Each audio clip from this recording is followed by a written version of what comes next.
Hey, welcome everybody to Training with Kayce. I'm Kayce Cover, your host, and I am about to start the podcast anew.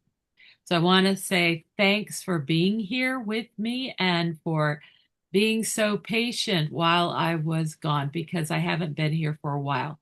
I took a sabbatical to attend to life, and I'm glad to be back. But I have exciting news. As introducing, I've joined forces with an up and coming trainer who is studying SATs, and she's going to help us get SATs out to others. So I welcome and want you to welcome and get to know Lou. So, hey, Lou.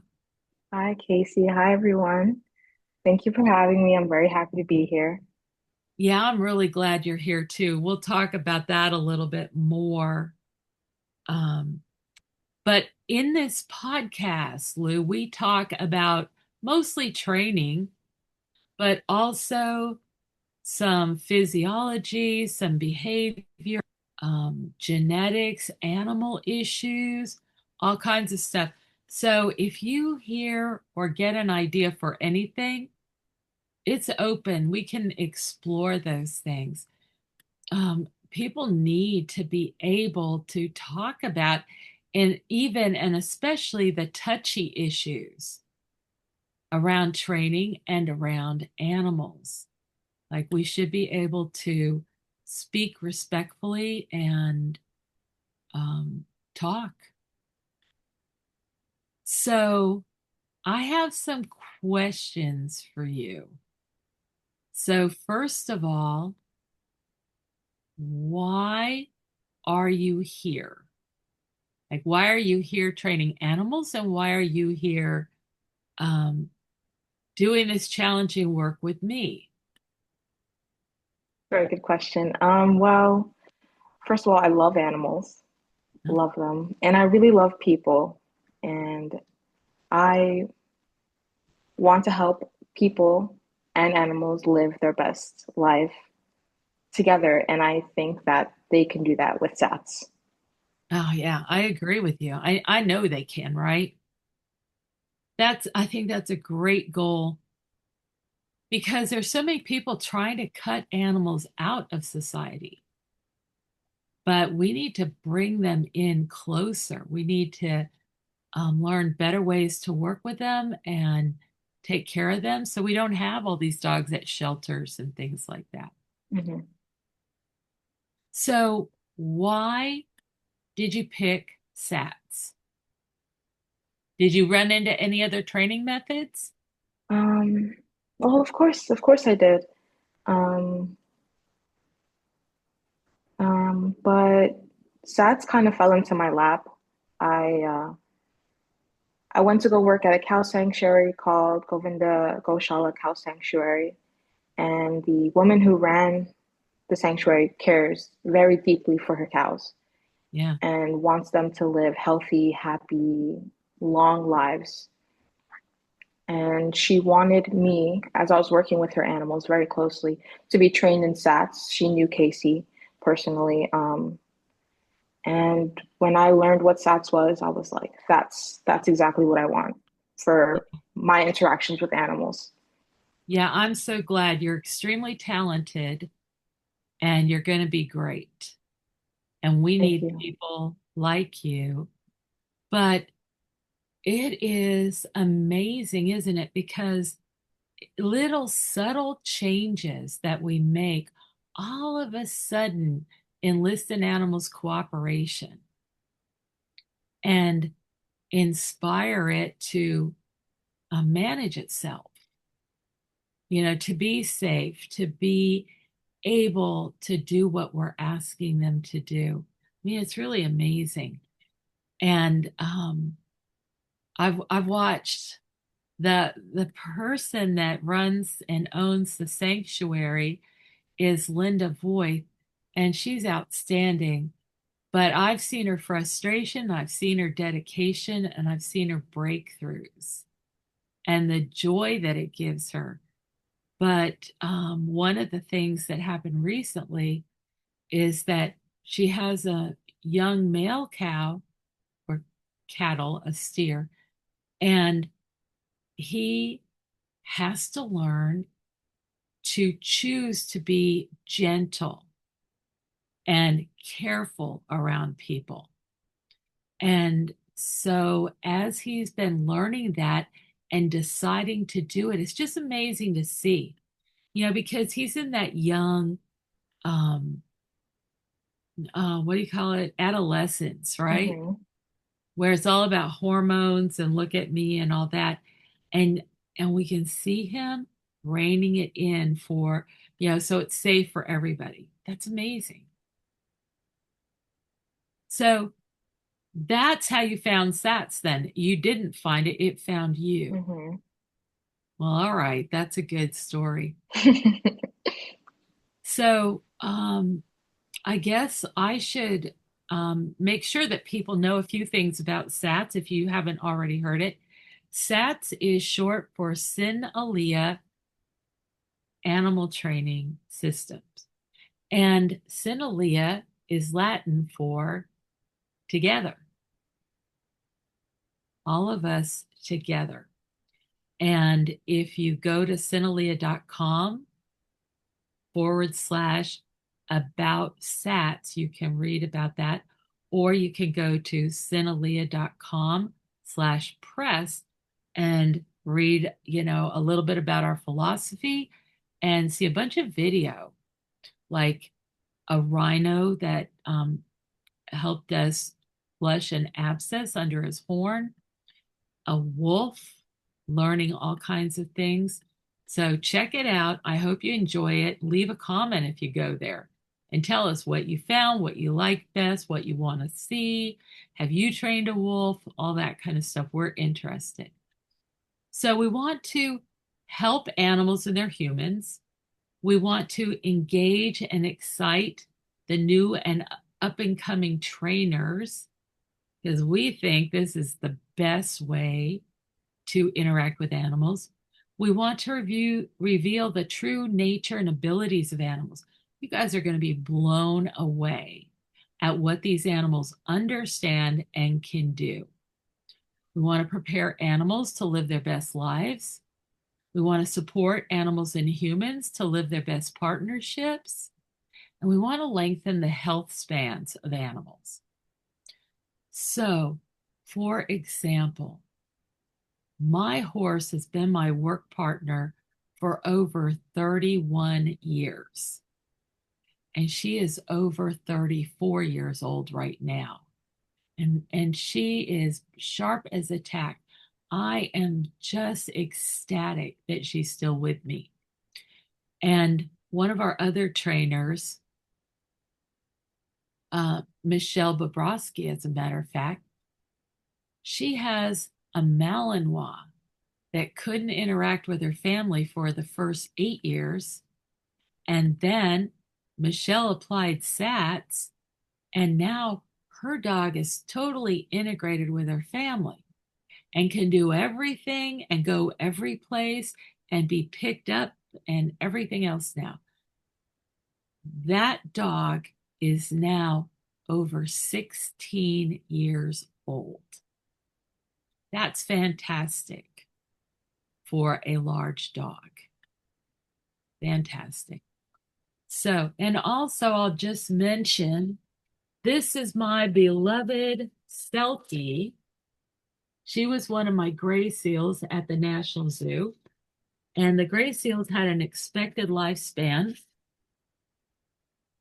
Keep watching out for a Selkie of 30 years. And the longevity for a male was 33 years.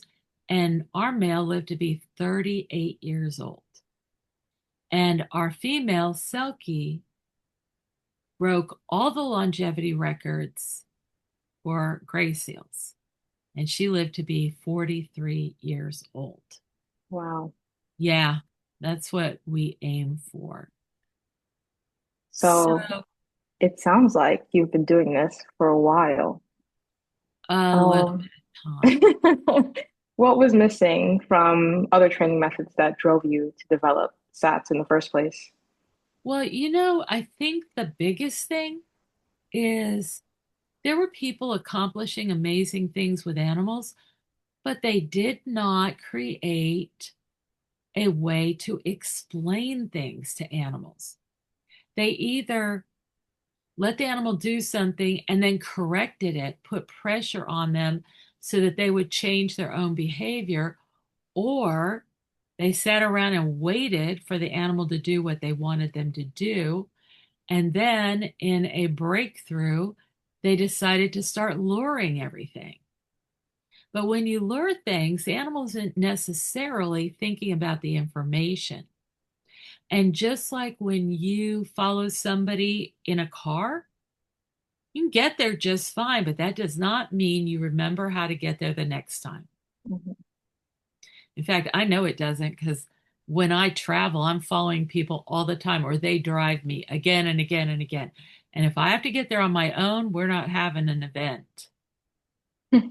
So, and also when you think about luring, first of all, some animals won't eat or they can't eat. Mhm. And there are certain things like, how are you going to lure an animal to let you do an impacted anal gland extraction? How are you going to even lure an animal so that you can trim his nails? But you can sure target an animal to do that, and you can do it very quickly and very efficiently. And we have a big part of that's called perception modification. And not only do we teach the animal to cooperate with nail care and so on, but we show them a different way to think about the procedure. So let's say the animal was afraid of getting his nails done. After training, most of the time the animal wants to, he's like out there, okay, do me next. And you can see it on the video on the YouTube channel. So the YouTube channel is youtube.com/c/Kayce Cover. And there's playlists. And if you go to the vet behavior playlist, you can see us collecting blood from a pig voluntarily. Now we stick a 5-inch needle up to the hilt in the vena cava, 1 inch from the heart. And that pig needs to hold very still. And they are happy to do that. But we did have one big problem, and that was all the pigs wanted to be first. So we had to go back and teach them to wait for their name to be called. And if you look at that video and look behind the person that's collecting the blood, you're going to see another little pig politely waiting his turn. Absolutely quiet, not pushing. He understands what's going to happen and he is happy to wait his turn. I mean, that amazes me. So that's why I started to work on SATs. SATs is not operant conditioning where you're waiting for the animal to happen to do something and you're going to do trial after trial after trial to create kind of like a neural pathway that the animal tends to go down. Mm. SATs is a communication system that allows you to demonstrate and describe everything you need that animal to understand so that they can start working on the behavior with a clear vision of what we're working towards. And that is a game changer. Did you have any other questions? Um, so what are we doing here, Kayce? What's next?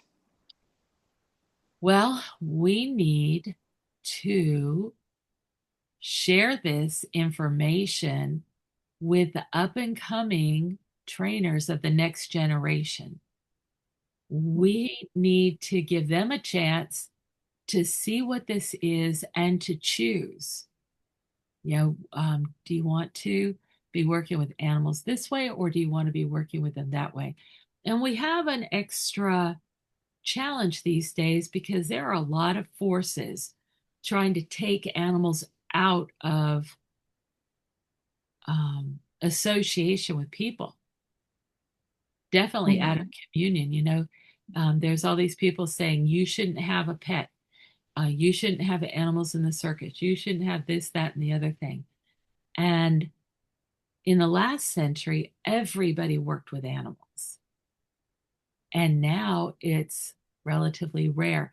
And we have a lot of people failing and giving up their pets to shelters where, there's a high chance they're going to be euthanized. We want to change that.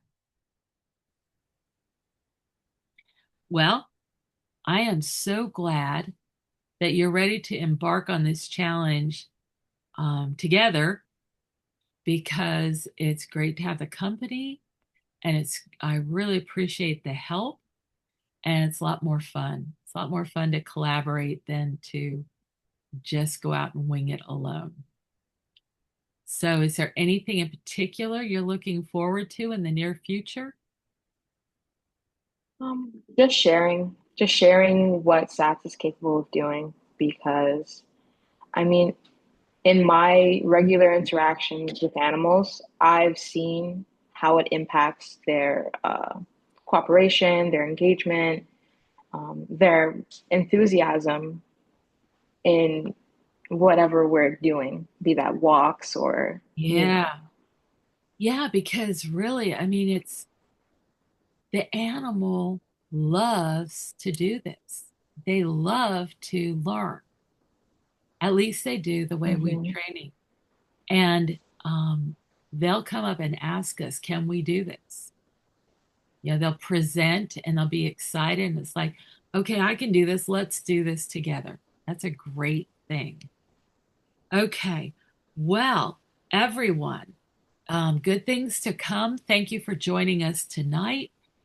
It's always so appreciated when you like and subscribe and comment, any of those things. We read every comment, we respond to every comment. You can address them to me, you can address them to Lou, or just in general. But let's have a conversation. We're all in this community together. So let's make the most of it. Let's not just show videos. Let's talk about animals. Mhm. So till next time, thank you, Lou. I look Thank forward. you, Kayce. Take care, everybody.